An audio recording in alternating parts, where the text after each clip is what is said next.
حج کا مذاکرہ ہوا ہے، اس میں ہم نے بنیادی طور پر یہ دو باتیں بیان کی۔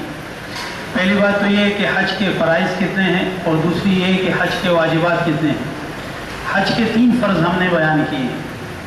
سب سے پہلا فرض احرام، تلبیہ اور نیت، یہ ایک فرض ہے، احرام، تلبیہ اور نیت۔ احرام کا طریقہ ہم کل بیان کر چکے ہیں۔ عورتوں کا احرام صرف چہرے کا ہے، چہرے پر پردہ نہیں ڈالے گی، چہرے کے ساتھ پردہ نہیں لگائے گی، اور مرد کا احرام 2 چادریں ہیں، تو یہ 2 چادریں پہن کر 2 رکعت پڑھ کر اس کے بعد بآواز بلند 3 مرتبہ تلبیہ پڑھنے سے پہلا فرض ادا ہو جاتا ہے، اور احرام کی پابندیاں شروع ہو جاتی ہیں۔ اب خوشبو نہیں لگانی، اور ناخن نہیں کاٹنے، بال نہیں کاٹنے، اور مرد حضرات جو ہے اپنا سر اور چہرہ نہیں ڈھانپیں گے، اور عورتیں جو ہے اپنے چہرے کے ساتھ کپڑا نہیں لگائیں گی۔ جو احرام کی پابندیاں کل بیان ہوئی تھی وہی احرام کی پابندیاں حج کے احرام کی بھی۔ اور حج کے لیے 5 دن ہیں، 8 ذی الحجہ، 9 ذی الحجہ، 10 ذی الحجہ، 11 ذی الحجہ اور 12 ذی الحجہ۔ تو پہلا فرض احرام ہے، دوسرا فرض عرفات میں وقوف ہے، عرفات جانا ہے، یہ 9 ذی الحجہ کو ہوتا ہے، اور تیسرا فرض جو ہے وہ طواف زیارت ہے۔ طواف زیارت 10 ذی الحجہ، 11 ذی الحجہ، 12 ذی الحجہ، ان 3 دنوں میں ہو سکتا ہے۔ اگر کوئی عورت ایسی ہے کہ جو ان 3 دنوں میں اپنے مخصوص بیماری کے ساتھ بیمار ہو جائے، تو اس کے لیے طواف زیارت وہ 13 ذی الحجہ کو اگر پاک ہو جائے، 14 کو پاک ہو جائے، 15 کو پاک ہو جائے، وہ طواف زیارت اپنی پاکی کے بعد بھی کر سکتی ہے۔ یہ 3 فرض ہیں حج کے، اور 7 واجبات ہیں۔ 7 واجبات کون کون سے ہیں؟ پہلا واجب یہ ہے مزدلفہ میں وقوف کرنا، 9 ذی الحجہ کی رات یعنی عرفات سے واپسی پر مزدلفہ میں وقوف کرنا، یہ پہلا واجب ہے۔ دوسرا واجب ہے 10 ذی الحجہ کو بڑے شیطان کو کنکریاں مارنا۔ تیسرا واجب ہے اس شیطان کو کنکریاں مارنے کے بعد قربانی کرنا۔ اور چوتھا واجب ہے مرد کو بال کاٹنا یا حلق کرنا، اور عورت کے لیے تھوڑے سے بال کاٹنا۔ یہ 4 واجبات ہو گئے، اور ان 3 واجبات یہ جو 2، 3، 4 نمبر پر بیان ہوئے ہیں، ان کو ترتیب سے کرنا، یعنی پہلے نمبر پر شیطان کو رمی کرنا، شیطان کو کنکریاں مارنا، اس کے بعد قربانی کرنا، اس کے بعد بال کاٹنا۔ اس کو آگے پیچھے ایک دوسرے سے پہلے نہیں کرنا، بلکہ اسی ترتیب سے کرنا، یہ بھی واجب ہے۔ اور چھٹا واجب جو ہے وہ طواف زیارت کے بعد صفا مروہ کی سعی کرنا ہے۔ اور 8واں واجب جو ہے وہاں سے واپس ہونے کے وقت، رخصتی کے وقت طواف وداع کرنا ہے۔ جب آدمی وطن واپس ہو رہا ہو اور فلائٹ کا وقت ہو، ان کو کہا جائے کہ شام کو آپ کو ایئرپورٹ لے کر جانا ہے، تو آخری عمل بیت اللہ شریف میں رخصتی کا طواف ہے، اس کو طواف وداع کہتے ہیں، یہ واجب ہے۔ اگر ان ایام میں عورت کو بیماری لاحق ہو جائے تو وہ یہ طواف چھوڑ سکتی ہے، اس کے لیے یہ طواف پھر کرنا ضروری نہیں ہے۔ یہ 7 واجبات ہے۔ اور حج کے 5 ایام ہم نے ایسے بیان کیے ہیں۔ 8 ذی الحجہ کو مینا جانا، اور مینا میں وہاں اس دن ظہر، عصر، مغرب، عشاء یہ مینا میں پڑھنا۔ اگر رات کو ٹھہرنے دیا جائے تو 9 ذی الحجہ کو فجر کی نماز بھی مینا میں پڑھنی ہو، لیکن اگر رات کو آپ کو لے کر جائے تو پھر 9 ذی الحجہ کو فجر کی نماز عرفات میں آئے گی۔ لہذا 8 ذی الحجہ یہ مینا کا دن ہے، اور 9 ذی الحجہ جو یہ عرفات کا دن ہے۔ 9 ذی الحجہ کو بعض حاجی رات کو چلے جاتے ہیں، بعض حاجی جو ہے وہ 9 ذی الحجہ کی صبح کو عرفات کے لیے جاتے ہیں۔ تو 9 ذی الحجہ کی صبح کو عرفات میں جانا یہ حج کا رکن اعظم ہے، سب سے بڑا رکن ہے۔ اور یہ جو ہے وہ زوال کے بعد ہم نے ایسے بیان کیا کہ 9 ذی الحجہ کو سارے لوگ عرفات جائیں گے، وہاں جو ہے زوال تک اپنی ضروریات پوری کر لیں، آرام کا تقاضا ہے، اور کھانے پینے کا تقاضا ہے، وضو وغیرہ ہے، یہ سب تقاضے آدمی زوال سے پہلے پوری کر لے۔ زوال کے بعد پھر مغرب تک صرف دعائیں کرنی ہیں، دعا ہے، استغفار ہے، ذکر ہے، اور چوتھے کلمے کا ورد ہے، لا الہ الا اللہ وحدہ لا شریک لہ لہ الملک ولہ الحمد وہو علی کل شیء قدیر۔ حضور صلی اللہ علیہ وسلم نے کثرت سے یہ پڑھا ہے۔ تو یہ چوتھے کلمے کا ورد جو ہے وہ طواف عرفات کے دن کثرت سے۔ پھر جب عرفات میں ظہر عصر کی 2 نمازیں آئیں گی، مغرب کا وقت جب ہو جائے تو 9 ذی الحجہ کو مغرب کا وقت جب ہو جائے، مغرب کی نماز عرفات میں پڑھے بغیر عرفات سے روانہ ہونا ہے، اور رات کو جس وقت بھی مزدلفہ پہنچ جائیں تو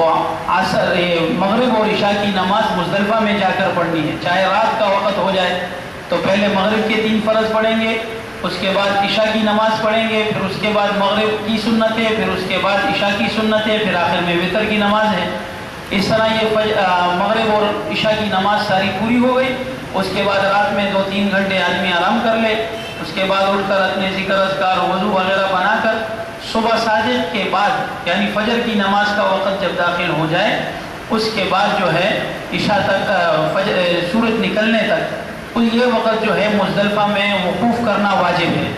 وقوف کرنا واجب ہے مطلب کیا؟ یعنی آدمی کھڑے ہو کر بیٹھ کر جس طرح سہولت ہو سکے دعا مانگے، اسی طرح استغفار کرے، ذکر کرے، حضور صلی اللہ علیہ وسلم پر درود بھیجے۔ جب سورج نکلنے کا وقت ہو جائے یعنی خوب روشنی پھیل جائے، ابھی سورج نکلا نہیں ہے، اس وقت جو ہے پھر مزدلفہ سے روانہ ہونا ہے۔ یہ 10 ذی الحجہ ہے، 2 دن گزر گئے۔ 10 ذی الحجہ کو مزدلفہ سے روانہ ہو کر مینا میں پہنچ کر 3 کام کرنے ہیں۔ سب سے پہلے بڑے شیطان کی رمی ہے، بڑے شیطان کو 7 کنکریاں مارنا۔ یہ کنکریاں اپنے ساتھ مزدلفہ سے اکٹھی کرنی ہے۔ ہر حاجی اپنے ساتھ یہاں سے ایک چھوٹا سا تھیلا لے جائے اور اس میں مزدلفہ میں جو رات رہنا ہے اس رات کو 70 کنکریاں وہاں سے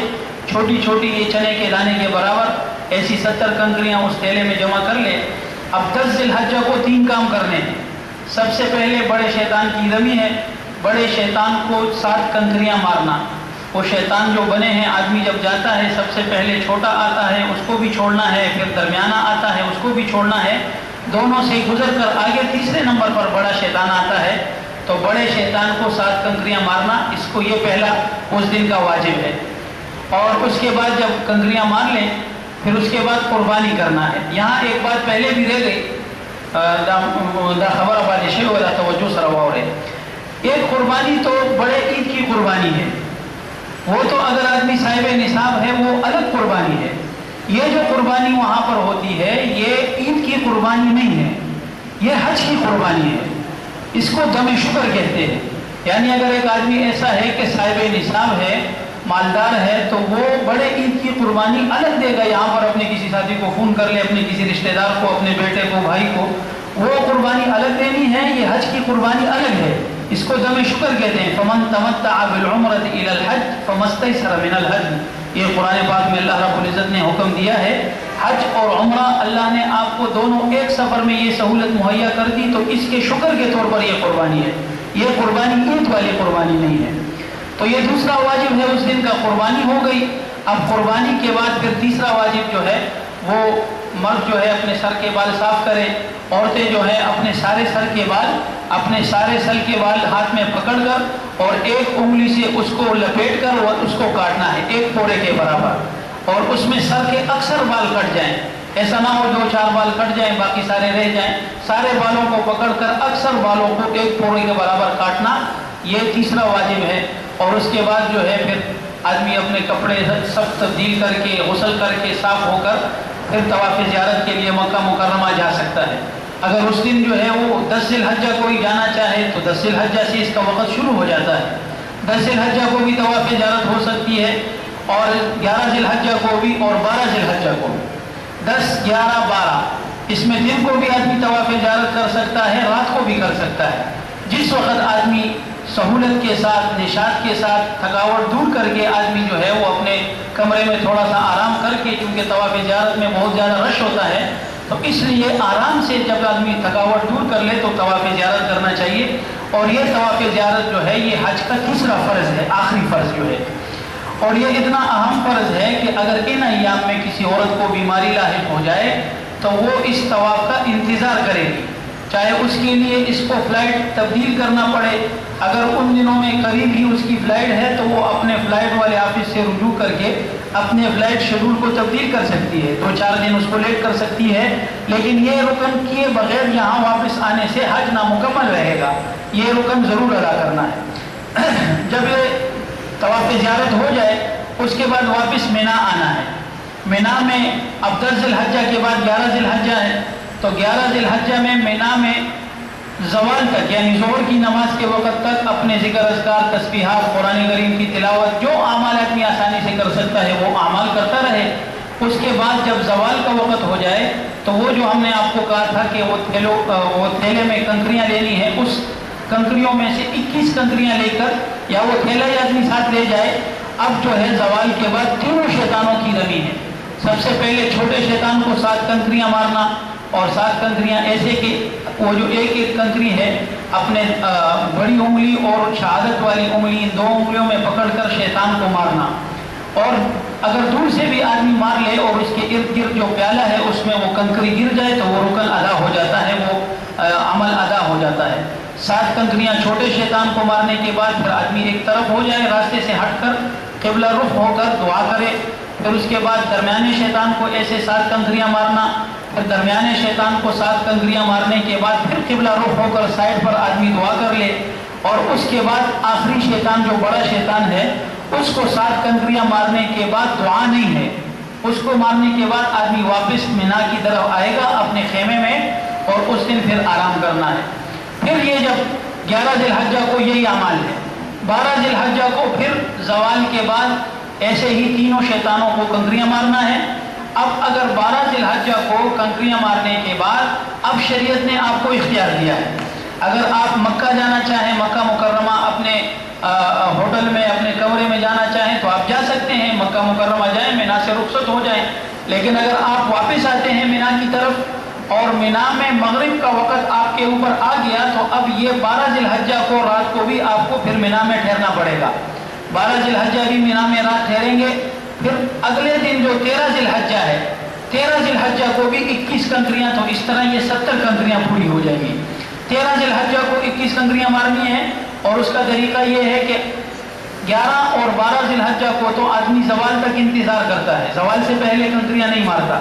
لیکن اگر 13 ذی الحجہ کی جو اختیاری کنکریاں مارنا ہے، جو آپ کو اختیار دیا گیا ہے چاہے آپ مارے یا نہ مارے، تو اس دن جو ہے پھر شریعت نے یہ بھی اختیار دیا ہے فجر کے بعد آپ ہر وقت کنکریاں مار سکتے ہیں، صبح اشراق کے بعد یا 8 بجے 9 بجے 10 بجے، زوال سے پہلے بھی مار سکتے ہیں، زوال کے بعد بھی، اور 21 کنکریاں اسی طرح شیطانوں کو مارنے کے بعد پھر یہ حج کے اعمال پورے ہو گئے۔ یہ 13 ذی الحجہ کی رمی اختیاری ہے۔ اس کے بعد آخری جو میں نے آپ کو بتایا تھا طواف وداع، یہ ایک عمل صرف واجب رہ گیا، وہ آخری طواف وداع جو ہے، طواف وداع کے بعد جو آدمی جب رخصت ہوتا ہے حرم سے مکہ مکرمہ سے تو طواف وداع اس کے ذمہ واجب ہے۔ یہ طواف وداع جو ہے یہ نفل طواف ہے، اس میں جس طرح نفل طواف آدمی کرتا ہے 7 چکر حجر اسود سے شروع کر کے، پھر اسی طرح 7 چکر لگا کر ہر چکر میں استلام کرتے ہوئے آخر میں 2 رکعت جو طواف کے ہیں یہ ہر طواف کے بعد ہے، چاہے نفل طواف ہے، چاہے فرض طواف ہے، چاہے واجب طواف ہے، ہر طواف کے بعد 2 رکعت ضروری ہیں۔ تو یہ طواف وداع میں بھی آخری طواف جو آدمی کرتا ہے تو رخصتی کے وقت یہ طواف کر کے 2 رکعت پڑھ کر دعا مانگتے ہوئے آدمی حرم سے اشتیاق کے ساتھ روتے ہوئے اللہ رب العزت سے حاضری مانگتے ہوئے دعا واپس آتا ہے۔ اس میں ایک بات رہ گئی، یو خبر پاتې شوی او په دې باندې الزام کوي کہ ملتزم والی تصویر ذرا دکھائے، دا خبره په دې باندې ځان پوهه کوي د دعا د قبولیت لپاره اکثر خلک داسي څوک یو ځای کې خانه کعبې ته ولاړي، څوک بل ځای کې خانه کعبې ته ولاړي۔ نبی علیہ الصلوۃ والسلام سنت دا و چې رسول الله صلی الله علیه وسلم چې کوم ځای کې دعا کړې ده د طواف نه پس هغې ته ملتزم وایي۔ دا ملتزم چې کوم دی د دې خانه کعبې د دروازې او د حجر اسود دا غوټ چې کوم دی د دې منځ کې دا دیوال دا سره نښه چې ورکړې شوې ده دې ته ملتزم وایي، یعنی خانه کعبې دروازه دا ده او دې سره اخوا دا غوټ چې کوم دی دا حجر اسود والا غوټ دی، د دې په دې منځ کې دا 5-6 فوټ ځای دی، دا 5-6 فوټ ځای چې کوم دی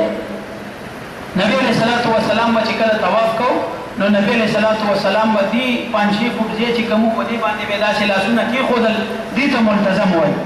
دې ملتزم باندې به نبی علیہ الصلوۃ والسلام لاسونه کېښودل او ډېر ساده پورې دعا کړې ده۔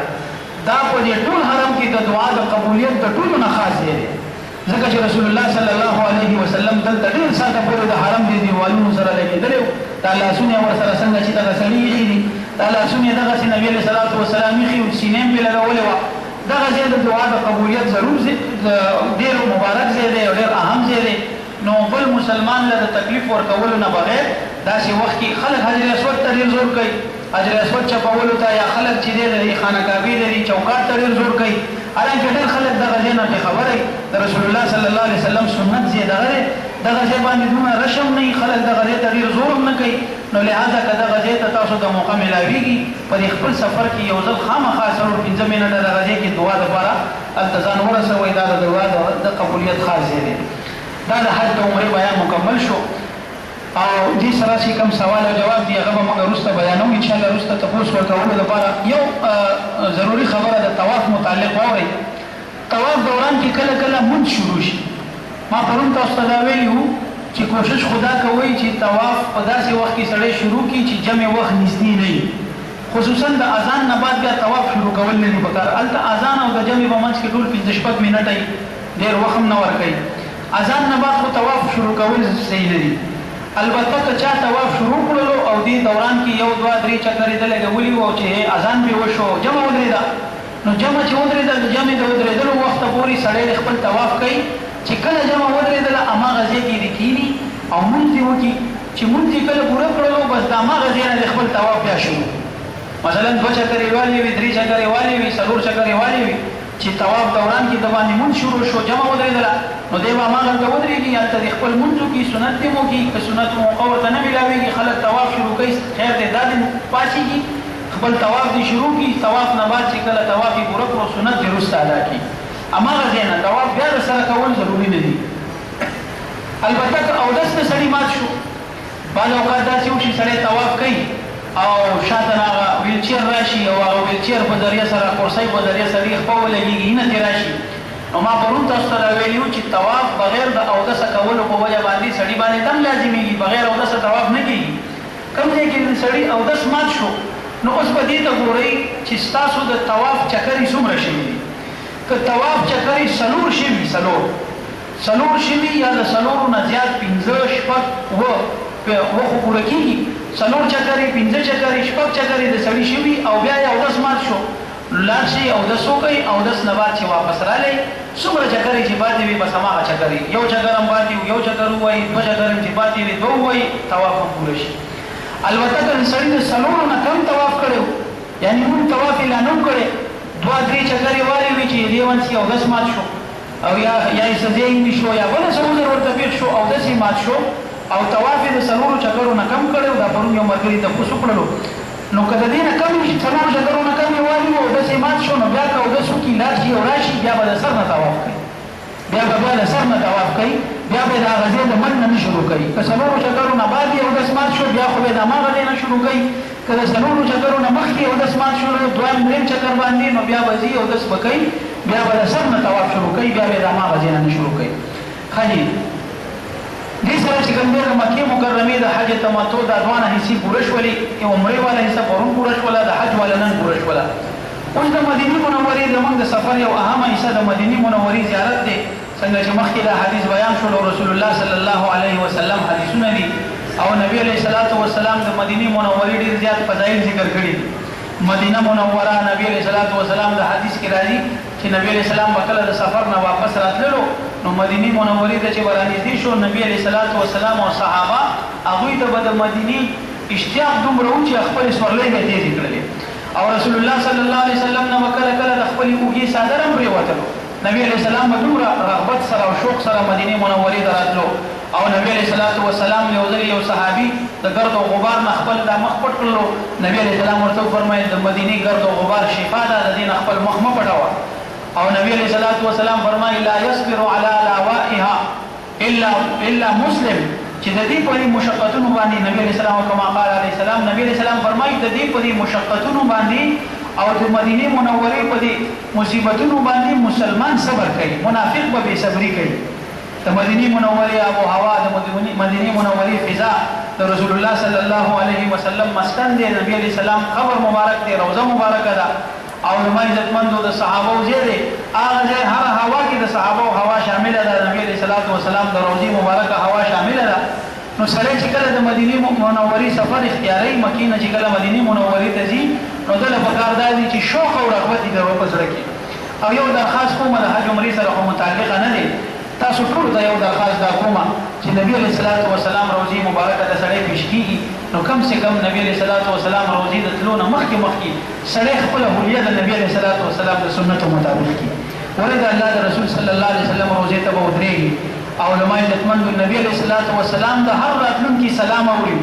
او د هر راتلونکي نبی علیه الصلاۃ والسلام ته خبر کیږي نبی علیه الصلاۃ والسلام ته د سړی پیش کیږي د ټول انسانیت محسن رحمت للعالمین زمونږ او تاسو شفیق او مربی پیغمبر او دا غره روزي ته موږ او تاسو پیش کیږو نو دا یو ترغیب دی زمونږ درخواست دی چې کوم ملګری داسې دي چې اوس امور الله رب العزت دا توفیق نه دی ورکړي د حج سفر الله توفیق ورکړلو دې سفر کې نیت دا وکړي چې هغه حبیب او شفیق پیغمبر د روزي مبارکې د تللو نه مخکې به د خپل مخ باندې د رسول الله صلی الله علیه وسلم سنت مبارک چې کوم دی دا به پرېږدمه نبی علیه الصلاۃ والسلام د روزي مبارک وره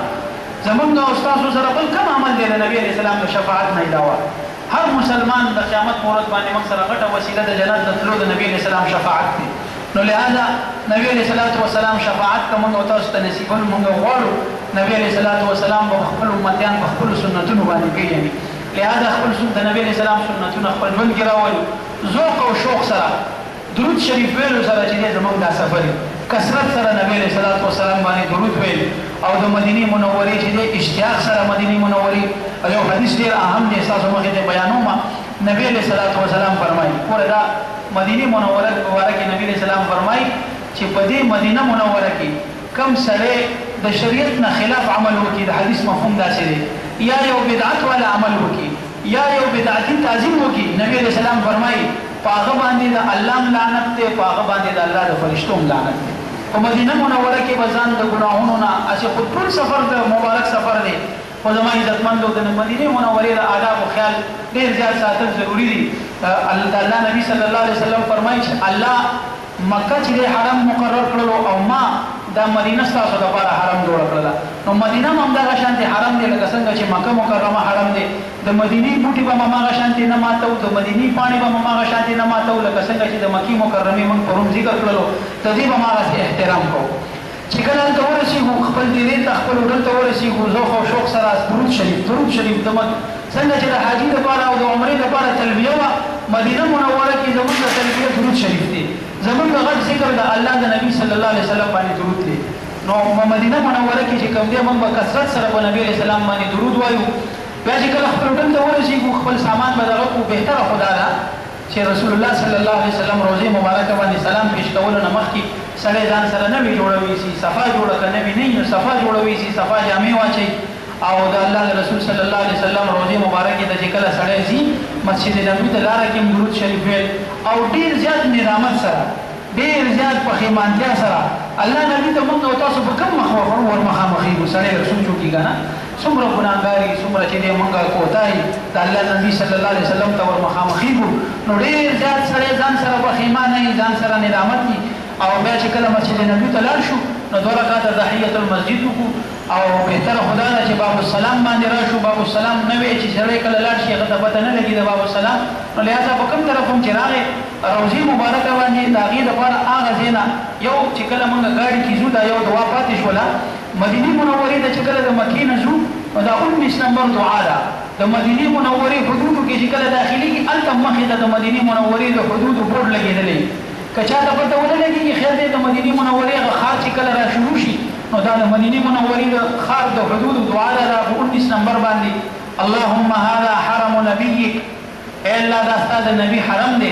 فاجعله وقايه لي من النار یا الله دا ما لپاره د جهنم نه پرده وګرځې وامانا من العذاب وسوء الحساب او یا الله دا عذابنا او د خوشي حساب نه زما لپاره دا د امان ذریعہ وګرځې دا د مدینه منورې د حرم د داخلېدلو دعا ده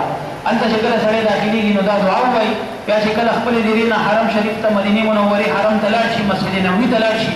نو باب السلام نه داسې هغه یو لین جوړ کړي هغه لین کې ټول خلک راځي او نبی علیہ الصلوۃ والسلام کو د روزي مبارکه باندې سلام کوي او داسې تیریږي نو نبی علیہ الصلوۃ والسلام روزي مبارکه باندې چې کله هغه لین کې تاسو را روان یې نو درود شریف وایي چې کله راغی نو ګوره انت د روزي مبارکي چالي په هغه جاله کې چې کوم دی داسې یو تقریبا 7-8 انچ داسې یو دغه جوړه شوې ده خانه داسې ګول الکبره کې لیکلي الصلاة علی النبي اول دا د نبی علیه الصلاة والسلام د روزي مبارکې هغه داسې سورې راځي نو چې کله هغه ځای ته تاسو ورسېدلی نو هلته به دا 20 نمبر باندې چې کوم موږ درود او سلام لیکلی دی النبي عليه الصلاة والسلام صحابه مسنون درود كذلك السلام عليك يا رسول الله إذا الله رسول الله پتاسو دي سلامي دلته هم نوایو السلام على رسول الله او چې کله الته روزي مبارکه ته ورسیږو نو الته نبی عليه الصلاة والسلام په خپل روزه مبارک کې د خپل امتیانو درود اوري الته بیا دا درود وایو دا کوم چې دلته دی د کارت ما تاسو له کړې دی چاله چې دی ویلو شوی نور کارونه مراله نو هغه دې بیا والی دا 30 نمبر باندې دا دعا لیکل شوی دا درود لیکل شوی دی السلام عليك يا رسول الله السلام عليك يا خير خلق الله السلام عليك يا خيرة الله السلام عليك يا حبيب الله السلام عليك يا سيد ولد آدم دا شپږ درودونه لیکلي پنځه درودونه لیکلي شوي دي دا درود به ورته ووایو نبي علیه الصلاة والسلام په روضې مبارکه باندې به ووایو نو بیا هلته نه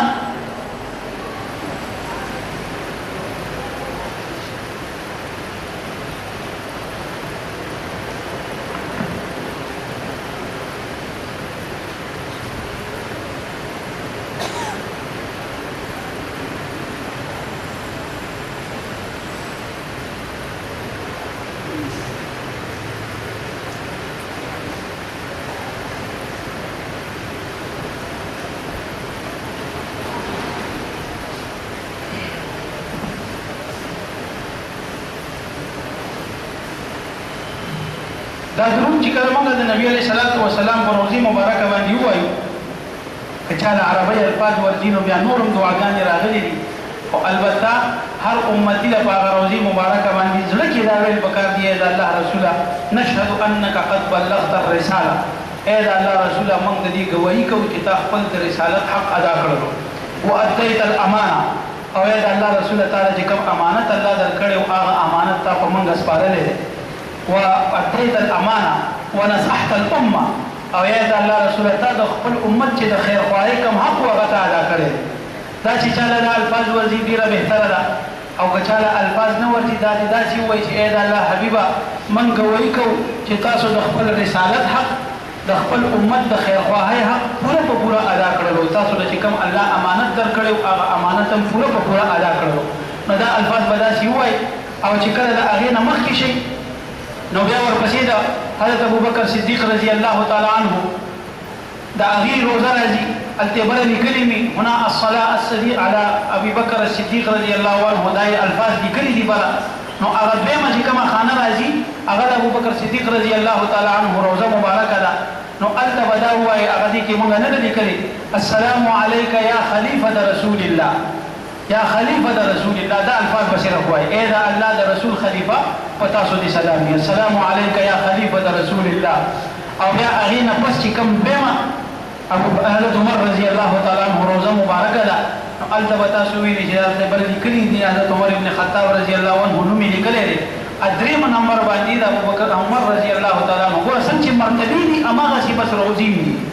پهله مرتبه د الله د رسول صلی الله علیه وسلم دا اول باغ راځي ورپسې د ابوبکر صدیق رضی الله عنه مرتبه ده هغه به راځي دریم نمبر باندې بیا د حضرت عمر رضی الله عنه روزه مبارکه ده نو هلته هم تاسو دا الفاظ وایي السلام علیک یا خلیفة رسول الله ای د الله د رسول خلیفت په تاسو دې سلامي نو بیا به داسې لین کې تېر شي ځکه چې شاته نور خلک هم وي دومره وخت تاسو له نه درکوي هغه لین باندې به تېر شئ کوشش دا کوئ چې مدینه منوره کې اکثر 8 ورځې 9 ورځې د خلکو راځي چې کم سے کم ورځ کې یو ځل نبی علیه الصلاة والسلام په روضې مبارکه باندې سلام خامخا تاسو وایي او د نبی علیه الصلاة والسلام ګورې هلته نورو خلکو پسې ګرځېدل اکثر خلک دا دي چې دلته فلاني سړي پسې وګرځي او فلاني بزرګ پسې وګرځي زمونږ دا عقیده ده چې نبی علیه الصلاة والسلام په خپل قبر کې حیات دی هلته د ټولو نه غټ بزرګ د الله رسول صلی الله علیه وسلم دی بس د الله د رسول صلی الله علیه وسلم په ذات باندې درود شریف دا په مسجد نبوي کې د ټولو نه غټ د الله د رسول صحبت تاسو ته حاصل دی نو بهتره دا ده چې هلته اخوا دېخوا ګرځېدلو باندې خپل وخت مه ضایع کوو د الله د رسول صلی الله علیه وسلم صحبت کې چې څومره ډېر وخت تېر شي نبی علیه الصلاة والسلام روضې مبارکه ته چې څومره ډېر موږ سلام ورپېښ وو او څومره ډېر درود وایو نو دومره هغه وخت هلته قیمتي کېږي یو خو دا عمل دی